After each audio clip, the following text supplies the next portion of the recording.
Guys, welcome back. I'm back on Ringwood, searching for the pike.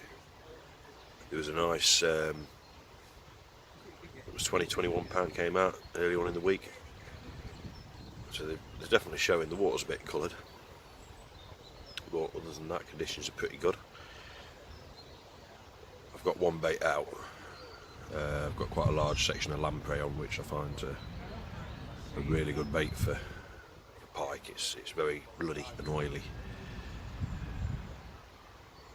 I'll run you through the setup and the rigs.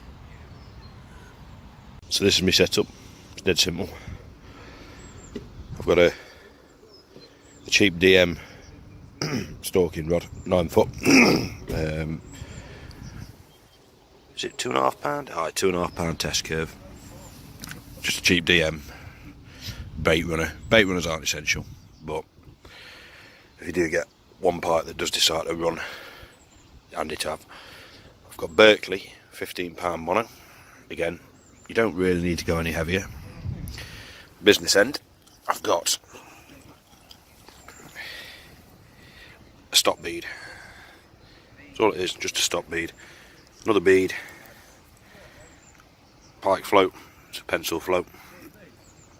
Bead,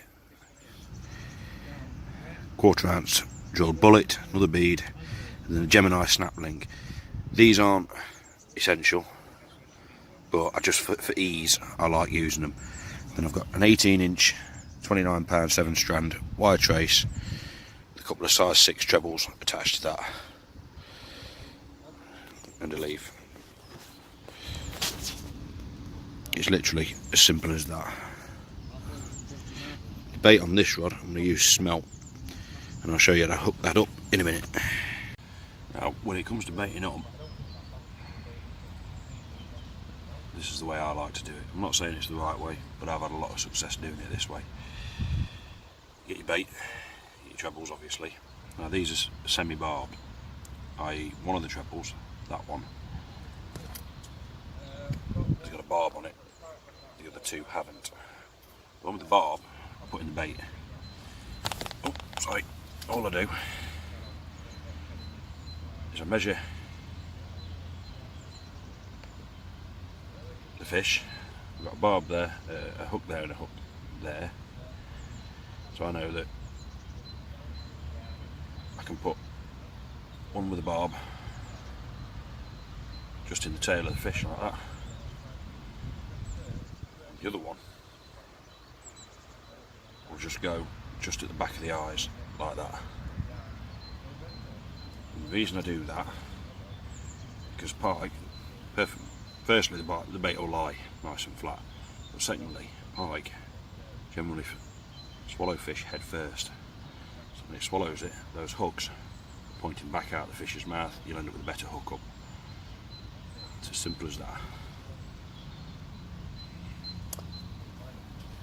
And that's it. I've got a bait just out there, and I've got the other one that I've just set up just out there. That one's got lamprey on. That one's got smelt on. The rod pods aren't essential. To be fair, I managed for years with just bang sticks.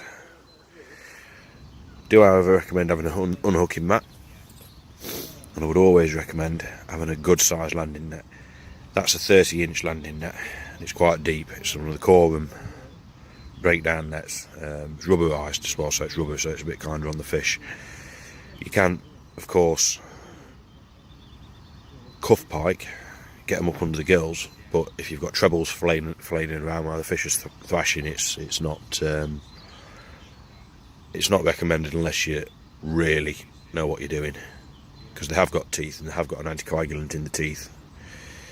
So if you do get nicked by a tooth, it will stop the fish. It will stop you from just tend to bleed quite a lot basically. The other thing that's essential, if you can see them, is a good set of long forceps. If not long forceps, long nose pliers. I've got a pair of pliers in my bag here.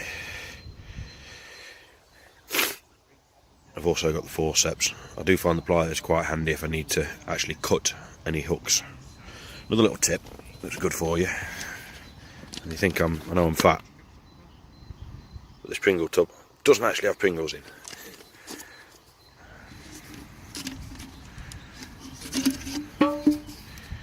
Piece of pipe legging with all your traces on, stops them getting kinked, stops them hooking into everything in your box.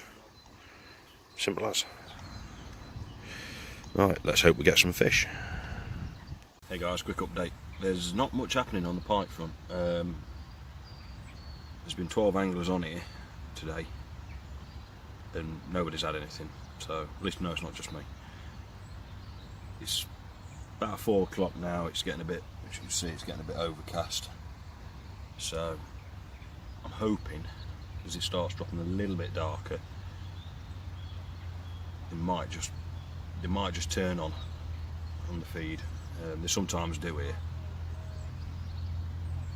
I will, at the end of the video, put another video on, or I'll add on to it, showing people how to tie a stop knot, because I appreciate not everybody can get hold of rubber stop beads, and if the end eye on your rod is particularly small, it can be easier, unless,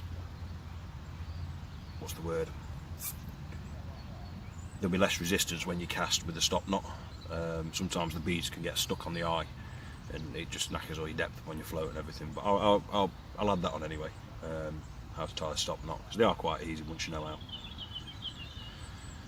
So there's only 3 of us left on the pond. Stevie Bennett is fishing there, and then one of the bailiffs is just over that way, but he's here for the night.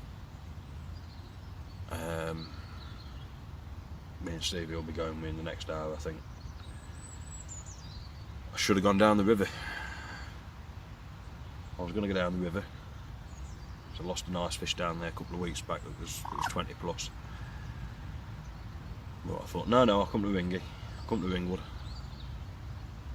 It is what it is. If it was that easy, it'd be called catching, wouldn't it? But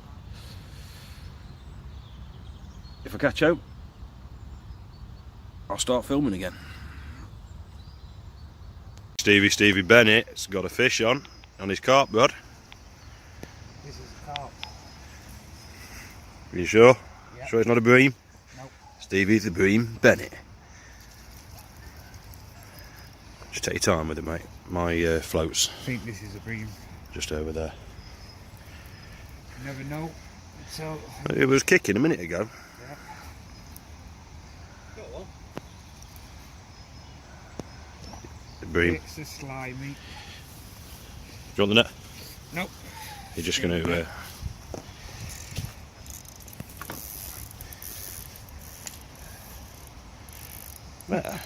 I could tell with bite. Bobbin were just slamming up and down before it even set off. It's a nice slab, It's a nice size slab. isn't it? Let's have a look, Steve, before you pull back.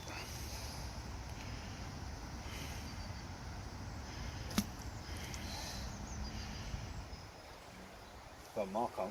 Look on its back. Nice one. Very good. At least one of us has caught. It's the only fish on the pond today. I know. So this is a tie stop knot. You've got your main line. I've just tied a bit of mono to my chair just so you can see. Make a loop, just like that. Pinch it.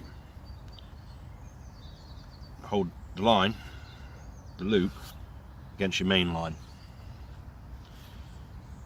Then with the tag end, just go through 3 or 4 times.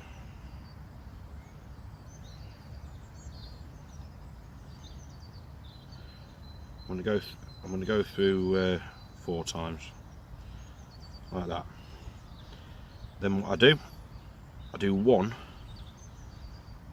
through with that tag end on the opposite end,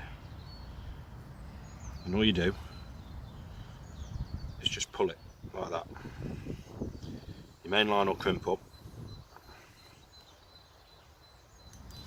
and there's your stop knot. what you do is bite the tag end, like so, pull that tag end like that.